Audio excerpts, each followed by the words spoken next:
ನಿಮ್ಮ ಸ್ವಂತ ಹೊಲದಲ್ಲಿ ನಿಮ್ಮ ಕಣ್ಣೆದುರಲ್ಲೇ ಪ್ರತಿದಿನ ಪ್ರತಿ ವರ್ಷ ಒಂದು ದೊಡ್ಡ ದರೋಡೆ ನಡೀತಿದೆ ಅಂತ ಹೇಳಿದ್ರೆ ನೀವು ನಂಬ್ತೀರಾ? ಹೌದು, ಇದು ಅಕ್ಷರಶಃ ಸತ್ಯ. ಹಗಲಿರುಳು ಕಷ್ಟಪಡುವ ನಮ್ಮ ರೈತರ ಜಮೀನಿನ ಒಂದು ಮೂಲೆಯಲ್ಲಿ ವರ್ಷಾನುಗಟ್ಲೆಗಿಂದ ಈ ದರೋಡೆ ನಡೀತಾನಿದೆ. ಆದ್ರೆ ಆಶ್ಚರ್ಯ ಏನಪ್ಪಾ ಅಂದ್ರೆ, ಆ ದರೋಡೆಕೋರರಿಗೆ ಜಾಗ ಕೊಟ್ಟಿರೋದೇ ನಾವು. ಇವತ್ತಿನ ಈ ವಿಶೇಷ ಮಾಹಿತಿಯಲ್ಲಿ ಆ ಖಾಲಿ ಜಾಗನ ಹೇಗೆ ವರ್ಷಕ್ಕೆ ಲಕ್ಷಾಂತರ ರೂಪಾಯಿ ಕೊಡೋ ಆದಾಯದ ಎಟಿಎಂ ಆಗಿ ಬದಲಾಯಿಸಬಹುದು ಅನ್ನೋದರ ಹಿಂದಿರೋ ಕೃಷಿ ವಿಜ್ಞಾನದ ರಹಸ್ಯವನ್ನ ಬಿಚ್ಚಿಡ್ತಾ ಇದ್ದೀನಿ. ನಮಸ್ಕಾರ, ಬನ್ನಿ ಶುರು ಮಾಡೋಣ. ಯಾರಪ್ಪ ದರೋಡೆಕೋರರು ಅಂತ ತಲೆ ಕೆಡಿಸ್ಕೊಳ್ತಾ ಇದ್ದೀರಾ? ಆ ಕಳ್ಳರು ಬೇರಾರೂ ಅಲ್ಲ, ನಮ್ಮ ಜಮೀನಿನ ಗಡಿಯಲ್ಲಿ ಅಂದ್ರೆ ಬದೂನಲ್ಲಿ ಬೆಳೆದು ನಿಂತಿರೋ ಕಳೆಗಿಡಗಳು ಮತ್ತೆ ಕ್ರಿಮಿಕೀಟಗಳು. ಈ ಖಾಲಿ ಬದುಗಳು ಏನ್ ಮಾಡ್ತವೆ ಗೊತ್ತಾ? ನಾವು ಬೆವರಲ್ಲಿ ದುಡಿದು ಹೊಲಕ್ಕೆ ಹಾಕೋ ಬೆಲೆಬಾಳುವ ಗೊಬ್ಬರನ ಕದೀತಾವೆ, ಬೆಳೆಗೆ ಸಿಗಬೇಕಾದ ನೀರನ್ನೆಲ್ಲ ಕುಡಿತಾವೆ, ಆದ್ರೆ 1 ರೂಪಾಯಿ ಕೂಡ ನಮ್ಗೆ ವಾಪಸ್ ಕೊಡಲ್ಲ. ಇದು ನಮ್ಗೆ ಆಗ್ತಿರೋ ದೊಡ್ಡ ಮೋಸ ಅಲ್ವಾ?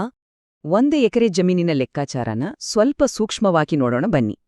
1 ಎಕರೆ ಅಂದ್ರೆ ಸುಮಾರು 43,560 ಚದರ ಅಡಿ.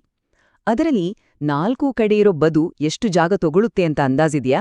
ಸರಾಸರಿ 4,000ದಿಂದ 4,500 ಚದರ ಅಡಿ. ಅಂದ್ರೆ ನಮ್ಮ ಒಟ್ಟು ಜಮೀನಿನ 10% ಜಾಗ ಸಂಪೂರ್ಣವಾಗಿ ವೇಸ್ಟ್ ಆಗ್ತಿದೆ. 10 ಎಕರೆ ಜಮೀನಿದ್ರೆ 1 ಪೂರ್ತಿ ಎಕರೆ ಜಾಗ ಬರೀ ಕಳೆ ಬೆಳೆಯೋಕ್ ಮೀಸಲಿಟ್ಟಿದೀವಿ ಅಂತ ಅರ್ಥ. ಎಂಥ ಆಘಾತಕಾರಿ ಲೆಕ್ಕ ಅಲ್ವಾ ಇದು? ಮುಂದೆ ಹೋಗೋ ಮುನ್ನ ಇಂಥ ನೈಜ ಕೃಷಿ ಮಾಹಿತಿಗಳಿಗಾಗಿ ದಯವಿಟ್ಟು ಈ ಚಾನೆಲ್ ಸಬ್ಸ್ಕ್ರೈಬ್ ಮಾಡ್ಕೊಳ್ಳಿ. ನಮಗೆ ನಿಮ್ಮ ಬೆಂಬಲನೇ ಬಹುದೊಡ್ಡ ಶಕ್ತಿ. ಈ 10ರಷ್ಟು ವೇಸ್ಟ್ ಆಗ್ತಿರೋ ಜಾಗನ ಸ್ವಲ್ಪ ದುಡ್ಡಿನ ಲೆಕ್ಕದಲ್ಲಿ ನೋಡೋಣ. ಇಂದಿನ ಮಾರುಕಟ್ಟೆಲಿ 1 ಎಕರೆ ಜಮೀನಿಗೆ ಕಮ್ಮಿ ಅಂದ್ರೂ 15ರಿಂದ 30 ಲಕ್ಷ ರೂಪಾಯಿ ಬೆಲೆ ಇದೆ ಅನ್ಕೊಂಡ್ರೆ, ಈ ನಮ್ಮ ಬದುವಿನ ಜಾಗದ ಮೌಲ್ಯನೇ 1.5ರಿಂದ 3 ಲಕ್ಷ ರೂಪಾಯಿ ಆಗತ್ತೆ. ಅಷ್ಟು ದೊಡ್ಡ ಮೊತ್ತದ ಬಂಡವಾಳ ಸುಮ್ನೆ ಬಿದ್ದಿದೆ, ಮತ್ತೆ ಅದರಲ್ಲಿ ಬರೀ ನಿರುಪಯುಕ್ತ ಕಳೆಗಳು ಮಾತ್ರ ಬೆಳೀತಾ ಇವೆ. ನಮ್ಮ ಹಣ ನಮ್ಮ ಕಣ್ಣೆದ್ರೆ ಮಣ್ಣಾಗ್ತಿದೆ ಅಂದ್ರೆ ಹೇಗೆ ಸುಮ್ನೆ ಇರೋದು? ಖಾಲಿ ಬದುಗಳಿದ್ರೆ ಏನೆಲ್ಲ ಅಪಾಯ ಇದೆ ಅಂತ ಗೊತ್ತಾದ್ರೆ ನಿಜಕ್ಕೂ ಬೆಚ್ಚಿಬೀಳ್ತೀರಾ. ಈ ಖಾಲಿ ಬದುಗಳು ಕೀಟಗಳಿಗೆ ಫ್ರೀಯಾಗಿ ಸಿಗೋ ನರ್ಸರಿಗಳಿದ್ದ ಹಾಗೆ. ಮಳೆ ಬಂದ ತಕ್ಷಣ ಕೀಟಗಳೆಲ್ಲ ನಮ್ಮ ಮುಖ್ಯ ಬೆಳೆ ಮೇಲೆ ದಾಳಿ ಮಾಡ್ತವೆ. ದಟ್ಟವಾದ ಕಳೆಗಿಡಗಳು ಹಾವುಗಳಿಗೆ ಆರಾಮದಾಯಕ ಮನೆ ಆಗ್ತವೆ. ಇದ್ರಿಂದ ಹೊಲದಲ್ಲಿ ಕೆಲಸ ಮಾಡೋರ್ಗೆ ಪ್ರಾಣಾಪಾಯ ಕೂಡ ಇದೆ. ಜೊತೆಗೆ ಪ್ರತಿ ವರ್ಷ ಆ ಕಳೆ ತೆಗ್ಸೋಕೆ ಸಾವಿರಾರು ರೂಪಾಯಿ ಬೇರೆ ದಂಡ. ಆದ್ರೆ ಅದೇ ಬದುವಿನಲ್ಲಿ ಸರಿಯಾದ ಗಿಡಗಳನ್ನ ಬೆಳೆಸಿದ್ರೆ ಅದು ನಮ್ಗೆ ಬೇಲಿಯಾಗಿ ರಕ್ಷಣೆ ಕೊಡುತ್ತೆ, ಕೀಟಗಳನ್ನ ತಡೆಯುತ್ತೆ, ಜೊತೆಗೆ ಲಕ್ಷಾಂತರ ರೂಪಾಯಿ ಆದಾಯ ಕೂಡ ತಂದ್ಕೊಡುತ್ತೆ. ವಿಭಾಗ 1, 3 ಅಂತಸ್ತಿನ ಆದಾಯ ಕಾರ್ಖಾನೆ. ಬನ್ನಿ ಇದು ಹೇಗೆ ಕೆಲಸ ಮಾಡುತ್ತೆ ಅಂತ ನೋಡೋಣ. ಇನ್ನು ಮುಂದೆ ಬದು ಅಂದ್ರೆ ಬರೀ ಮಣ್ಣಿನ ಗೋಡೆ ಅಲ್ಲ, ಅದನ್ನ 3 ಅಂತಸ್ತಿನ ಆದಾಯ ಕಾರ್ಖಾನೆ ತರ ನೋಡ್ಬೇಕು. ಇದು ಅರ್ಥ ಮಾಡ್ಕೊಳ್ಳೋಕೆ ತುಂಬಾನೇ ಸುಲಭ. ಮೇಲಿನ ಅಂತಸ್ತು ಅಂದ್ರೆ ಎತ್ತರದ ಮರಗಳು, ನಮ್ಗೆ ಬ್ಯಾಂಕ್ ಫಿಕ್ಸೆಡ್ ಡೆಪಾಸಿಟ್ ಇದ್ದ ಹಾಗೆ. ಮಧ್ಯದ ಅಂತಸ್ತು ಅಂದ್ರೆ ಮಧ್ಯಮ ಎತ್ತರದ ಗಿಡಗಳು, ನಮ್ಗೆ ತಿಂಗಳ ಸಂಬಳ ಇದ್ದ ಹಾಗೆ. ಇನ್ನು ತಳಭಾಗದ ಅಂತಸ್ತು ಅಂದ್ರೆ ಸಣ್ಣ ಮುಳ್ಳಿನ ಗಿಡಗಳು, ನಮ್ಗೆ ಸೆಕ್ಯೂರಿಟಿ ಗಾರ್ಡ್ ಇದ್ದ ಹಾಗೆ. ಒಂದೇ ಜಾಗದಲ್ಲಿ 3 ಕಡೆಯಿಂದ ಹಣ ಬರೋ ಈ ಅದ್ಭುತ ಕೃಷಿ ತಂತ್ರ ಇದೆಯಲ್ಲ, ಇದು ನಿಜಕ್ಕೂ ಗೇಮ್ ಚೇಂಜರ್. ಈ ಫಿಕ್ಸ್ಡ್ ಡೆಪಾಸಿಟ್ ಬಗ್ಗೆ ಸ್ವಲ್ಪ ವಿವರವಾಗಿ ಹೇಳ್ತೀನಿ ಕೇಳಿ. ನಮ್ಮ ಮಕ್ಕಳ ಉನ್ನತ ವಿದ್ಯಾಭ್ಯಾಸಕ್ಕೋ ಅಥವಾ ಮದುವೆಗೋ ದೊಡ್ಡ ಖರ್ಚು ಬರುತ್ತೆ ಅಂತ ಬ್ಯಾಂಕಲ್ಲಿ ಸಾಲ ಮಾಡು ಬದಲು ಬದುವಿನಲ್ಲಿ ಮಲಬಾರ್ ಬೇವು ಅಥವಾ ಹಲಸಿನ ಮರಗಳನ್ನ ನೆಡಿ. ಮಲಬಾರ್ ಬೇವು ಕೇವಲ 2 ವರ್ಷದಲ್ಲಿ 40 ಅಡಿ ಎತ್ತರ ಬೆಳೆಯುತ್ತೆ. 15ರಿಂದ 20 ವರ್ಷಗಳ ನಂತರ ನಿಮ್ಮ ಹತ್ರ 50 ಮರಗಳಿದ್ರೂ ಸಾಕು, 5ರಿಂದ 15 ಲಕ್ಷ ರೂಪಾಯಿಗಳ ಆದಾಯ ಒಂದೇ ಬಾರಿಗೆ ನಿಮ್ಮ ಕೈ ಸೇರುತ್ತೆ. ಹಲಸಿನ ಮರವಂತೂ ವರ್ಷಕ್ಕೆ ಪ್ರತಿ ಮರದಿಂದ ಸಾವಿರಾರು ರೂಪಾಯಿ ಮೌಲ್ಯದ ಹಣ್ಣುಗಳನ್ನ ಕೊಡುತ್ತೆ. ಇದು ನಮ್ಮ ಮುಂದಿನ ಪೀಳಿಗೆಗೆ ನಾವಿಡೋ ಬಂಗಾರದ ನಿಧಿಯಲ್ವಾ? ಈಗ 2ನೇ ಅಂತಸ್ತಿಗೆ ಬರೋಣ. ಇದೇ ನಮ್ಮ ತಿಂಗಳ ಸಂಬಳ.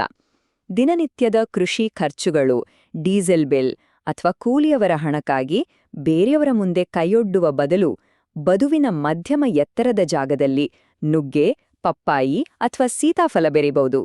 ನೋಡಿ, ನುಗ್ಗೆ ಗಿಡ ಕೇವಲ 6 ತಿಂಗಳಲ್ಲೇ ಕಾಯಿ ಕೊಡೋಕೆ ಶುರು ಮಾಡುತ್ತೆ. ಆದ್ರಿಂದ ತಿಂಗಳಿಗೆ ರೆಗ್ಯುಲರ್ ಆದಾಯ ಗ್ಯಾರಂಟಿ. ಸೀತಾಫಲ ಒಮ್ಮೆ ಫಲ ನೀಡೋಕೆ ಶುರುವಾದ್ರೆ ಸಾಕು, ಮುಂದಿನ 10ರಿಂದ 15 ವರ್ಷಗಳ ಕಾಲ ಸತತವಾಗಿ ಹಣ ತಂದುಕೊಡುತ್ತೆ. ಇದಕ್ಕಿಂತ ಇನ್ನೇನ್ ಬೇಕು? ಇನ್ನು 3ನೇ ಅಂತಸ್ತಿದೆಯಲ್ಲ, ಅದು ನಮ್ಮ ಜಮೀನಿನ ಸೆಕ್ಯೂರಿಟಿ ಗಾರ್ಡ್. ಹೊಲದ ಸುತ್ತ ತಂತಿ ಬೇಲಿ ಹಾಕೋಕೆ ಕಮ್ಮಿ ಅಂದ್ರೂ 50,000ದಿಂದ ಲಕ್ಷ ರೂಪಾಯಿ ಖರ್ಚಾಗುತ್ತೆ. ಆದ್ರೆ ಸ್ವಲ್ಪ ದಿನಕ್ಕೆ ಅದು ತುಕ್ಕು ಹಿಡಿದು ಹಾಳಾಗುತ್ತೆ. ಅದೇ ಬದುವಿನ ಅಡಿಭಾಗದಲ್ಲಿ ಕರಂಡೆ ಅಥವಾ ನಿಂಬೆ ಗಿಡಗಳನ್ನ ದಟ್ಟುವಾಡಿ ನೆಟ್ರೆ ಯಾವ ಕಾಡು ಪ್ರಾಣಿಯೂ ಒಳಗೆ ಕಾಲಿಡೋಕ್ಕಾಗಲ್ಲ. ಇದು ಬರೀ ರಕ್ಷಣೆ ಅಷ್ಟೇ ಅಲ್ಲ, ಈ ಮುಳ್ಳಿನ ಬೇಲಿನೇ ಹಣ್ಣುಗಳನ್ನ ಕೊಟ್ಟು ವರ್ಷಕ್ಕೆ ಸಾವಿರಾರು ರೂಪಾಯಿ ಆದಾಯ ಕೂಡ ತಂದುಕೊಡುತ್ತೆ.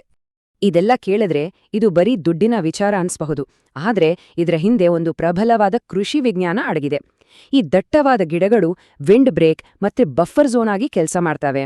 ಅಂದ್ರೆ ಪಕ್ಕದ ಹೊಲದವರು ಸಿಂಪಡಿಸುವ ರಾಸಾಯನಿಕ ಕೀಟನಾಶಕಗಳು ಗಾಳಿಯಲ್ಲಿ ತೂರಿ ಬಂದು ನಮ್ಮ ಬೆಳೆನ ಹಾಳ್ಮಾಡದ ಹಾಗೆ ಈ ಎಲೆಗಳು ತಡಿತವೆ.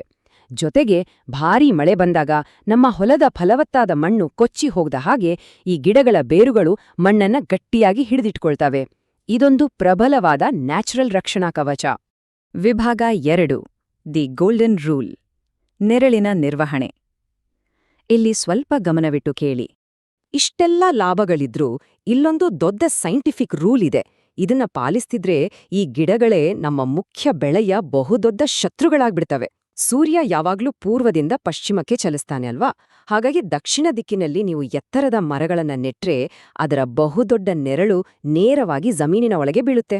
ಇದರಿಂದ ಮುಖ್ಯ ಬೆಳೆಯ ಇಳುವರಿ 30% ಕಡಿಮೆಯಾಗ್ಬಿಡುತ್ತೆ. ಹಾಗಾಗಿ ದಕ್ಷಿಣ ದಿಕ್ಕಿನ ಬದುವಿನಲ್ಲಿ ಯಾವಾಗ್ಲೂ ನಿಂಬೆಯಂತಹ ಗಿಡ್ಡಗಿಡಗಳು ಮಾತ್ರ ಇರಬೇಕು. ಅದೇ ಉತ್ತರ ದಿಕ್ಕಿನಲ್ಲಿ ಎತ್ತರದ ಮರಗಳನ್ನ ನೆಟ್ರೆ ನೆರಳು ಜಮೀನಿನ ಹೊರಗಡೆ ಬೀಳುತ್ತೆ. ಸೊ ನೆನ್ಪಿರ್ಲಿ, ಉತ್ತರಕ್ಕೆ ಮಲಬಾರ್ ಬೇವು, ದಕ್ಷಿಣಕ್ಕೆ ನಿಂಬೆ, ಪೂರ್ವ ಪಶ್ಚಿಮಕ್ಕೆ ಪಪ್ಪಾಯಿ. ಇದೇ ನೋಡಿ ನೆರಳಿನ ನಿರ್ವಹಣೆಯ ಅಸಲಿ ವಿಜ್ಞಾನ. ಇದೆಲ್ಲ ಕೇಳಿದ ತಕ್ಷಣ ನಾಳೆಯೇ ಹೋಗಿ ಒಂದೇ ದಿನ 500 ಗಿಡ ನೆಡಬೇಕು ಅಂತ ಗಾಬರಿ ಆಗೋದು ಬೇಡ. ಸಣ್ಣ ಹೆಜ್ಜೆ ದೊಡ್ಡ ಯಶಸ್ಸು ಅನ್ನೋದೇ ನಮ್ಮ ಮಂತ್ರ ಆಗಿರ್ಬೇಕು. ಮೊದಲು ಕೇವಲ 10 ಗಿಡಗಳನ್ನ ಜಮೀನಿನ ಒಂದು ಮೂಲೆಯಲ್ಲಿ ನೆಡಿ. ಆ ಸಸಿಗಳನ್ನ ಕಾಪಾಡಿ ನೀರ್ ಕೊಡಿ. ಆ 10 ಗಿಡಗಳಿಂದ ನಿಮ್ಗೆ ಮೊದಲ 500 ರೂಪಾಯಿ ಆದಾಯ ಕೈ ಸೇರುತ್ತೆ ನೋಡಿ. ಆಗ ಸಿಗುವ ಆ ಸಂತೋಷ ಮತ್ತೆ ಸ್ಫೂರ್ತಿ ಇದೆಯಲ್ಲ, ಅದು ಇಡೀ ಜಮೀನಿನ ಚಿತ್ರಣವನ್ನೇ ಬದಲಾಯಿಸೋ ಶಕ್ತಿ ಕೊಡುತ್ತೆ. ಖಂಡಿತ. ಯಶಸ್ವಿ ಬದುಕೋ ಕೃಷಿಗಾಗಿ ಮಾಡಲೇಬೇಕಾದ ಪ್ರಮುಖ ಕೆಲಸಗಳು ಇಲ್ಲಿವೆ. ಮೊದಲನೇದು, ನೆರಳಿನ ನಿಯಮವನ್ನ ಕಟ್ಟುನಿಟ್ಟಾಗಿ ಪಾಲಿಸಿ. ಎರಡನೇದು, ಸಣ್ಣದಾಗಿ ಶುರುಮಾಡಿ. ಮೂರನೇದು, ಮೊದಲ 1 ವರ್ಷ ಆ ಎಳೆ ಸಸಿಗಳಿಗೆ ನೀರು ಮತ್ತೆ ರಕ್ಷಣೆ ಕೊಡಲೇಬೇಕು. ನಾಲ್ಕನೇದು, ಒಂದೇ ಬಗೆಯ ಗಿಡ ನೆಡೋ ಬದಲು 3 ಎತ್ತರದ ಗಿಡಗಳನ್ನ ಮಿಕ್ಸ್ ಮಾಡಿ ನೆಡಿ. ಮತ್ತೆ ಕೊನೆಯದಾಗಿ, ನಿಮ್ಮ ಸ್ಥಳೀಯ ಮಾರುಕಟ್ಟೆಯಲ್ಲಿ ಯಾವುದಕ್ಕೆ ಬೇಡಿಕೆ ಇದೆಯೋ ಅದೇ ಗಿಡಗಳನ್ನ ಆಯ್ಕೆ ಮಾಡಿ. ಅದೇ ರೀತಿ ಅಪ್ಪಿತಪ್ಪಿಯೂ ಮಾಡಬಾರ್ದ ವಿಷಯಗಳ ಬಗ್ಗೆಯೂ ಗಮನ ಇರ್ಲಿ. ದಕ್ಷಿಣದ ಬದುವಿನಲ್ಲಿ ಯಾವುದೇ ಕಾರಣಕ್ಕೂ ಎತ್ತರದ ಮರಗಳನ್ನ ನೆಡ್ಲೇಬಾರದು. ಗಿಡ ನೆಟ್ಟ ತಕ್ಷಣ ನೀರು ಹಾಕೋದನ್ನ ನಿಲ್ಲಿಸಬಾರದು. ಬದುವಿನ ಗಿಡಗಳ ಕೊಂಬೆಗಳು ಮುಖ್ಯ ಬೆಳೆಯ ಮೇಲೆ ಅತಿಯಾಗಿ ಚಾಚ್ಕೊಂಡ್ರೆ ತಕ್ಷಣವೇ ಕಟ್ ಮಾಡಬೇಕು. ಮತ್ತೆ ಯಾವುದೇ ಪ್ಲಾನಿಂಗ್ ಇಲ್ದೆ ಒಮ್ಮೆಲೆ 100 ಗಿಡಗಳನ್ನ ನೆಟ್ಟು ಒದ್ದಾಡಬಾರ್ದು. ನಮ್ಮ ಹಿರಿಯರು ಕಷ್ಟಪಟ್ಟು ಉಳಿಸ್ಕೊಟ್ಟಿರೋ ಜಮೀನನ್ನ ನಾವು ಹೇಗೆ ನೋಡ್ಕೋಬೇಕು ಅನ್ನೋದನ್ನ ಈ ಸಾಲುಗಳು ಎಷ್ಟು ಸುಂದರವಾಗಿ ಹೇಳ್ತವೆ ಅಲ್ವಾ? 1 ಎಕರೆ ಜಮೀನಿನಲ್ಲಿ 1 ಬೆಳೆ ಮಾಡಿ, ಅದೇ ಜಮೀನಿನ ಬದುವಿನಲ್ಲಿ ಇನ್ನೊಂದಾದಾಯ ಮಾಡಿ. ಆ ಖಾಲಿ ಬದುಗಳು ಬರೀ ಮಣ್ಣಿನ ದಿಬ್ಬುಗಳಲ್ಲ, ಅವು ನಮ್ಮ ಮುಂದಿನ ಪೀಳಿಗೆಯ ಭವಿಷ್ಯ. ಆ ಜಾಗನ ಹಾಗೆ ಖಾಲಿ ಬಿಟ್ರೆ ಅದು ನಮ್ಮ ಮಕ್ಕಳಿಗೆ ನಾವೇ ಮಾಡೋ ದೊಡ್ಡ ಅನ್ಯಾಯ. ಅಲ್ಲಿ ಜೀವ ತುಂಬಿದರೆ ಅದು ಕಷ್ಟಕಾಲದಲ್ಲಿ ನಮಗೆ ಆಸರೆಯಾಗುತ್ತೆ. 1 ಎಕರೆಯಲ್ಲಿ 2 ಆದಾಯ ಅನ್ನೋದು ಬರೀ ಕನ್ಸಲ್ಲ, ಇದು ಅಪ್ಪಟ ಕೃಷಿ ವಿಜ್ಞಾನ. ಇವತ್ತಿನ ಈ ಮಾಹಿತಿ ನೋಡಿದ್ಮೇಲೆ ಬದುವಿನ ಕೃಷಿಯ ಬಗ್ಗೆ ಹೊಸ ಭರವಸೆ ಮೂಡಿದೆ ಅಂತ ಅನ್ಕೊಳ್ತೀನಿ.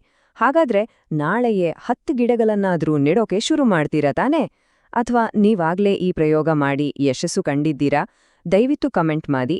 ನಿಮ್ಮ ಊರಿನ ಹೆಸರಿನ ಜೊತೆಗೆ ನಿಮ್ಮ ಅನುಭವನ ಹಂಚ್ಕೊಳ್ಳಿ. ನೀವು ಮಾಡೋ ಒಂದು ಕಮೆಂಟ್ ಇನ್ನೊಬ್ಬ ರೈತನಿಗೆ ಬಹುದೊಡ್ಡ ಸ್ಫೂರ್ತಿಯಾಗಬಹುದು. ಕೊನೆದಾಗಿ ಒಂದು ಮಾತು ಹೇಳ್ತೀನಿ. ಹವಾಮಾನ ಕೈಕೊಡಬಹುದು, ಮಳೆರಾಯ ಮುನ್ಸ್ಕೊಳ್ಬಹುದು, ಸರ್ಕಾರಗಳು ಬದಲಾಗಬಹುದು. ಆದ್ರೆ ಬದುನಲ್ಲಿ ಪ್ರೀತಿಯಿಂದ ನೆಟ್ಟ ಮರ ಯಾವತ್ತೂ ನಿಮ್ಮನ್ನ ಕೈಬಿಡೋದಿಲ್ಲ.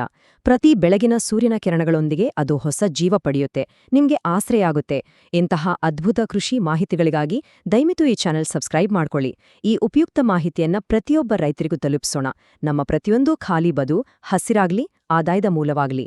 ಈ ವಿವರಣೆನ ಕೊನೆವರೆಗೂ ನೋಡಿದ್ದಕ್ಕೆ ತುಂಬು ಹೃದಯದ ಧನ್ಯವಾದಗಳು. ಭೂಮಿ ತಾಯಿ ನಮ್ಮೆಲ್ಲರಿಗೂ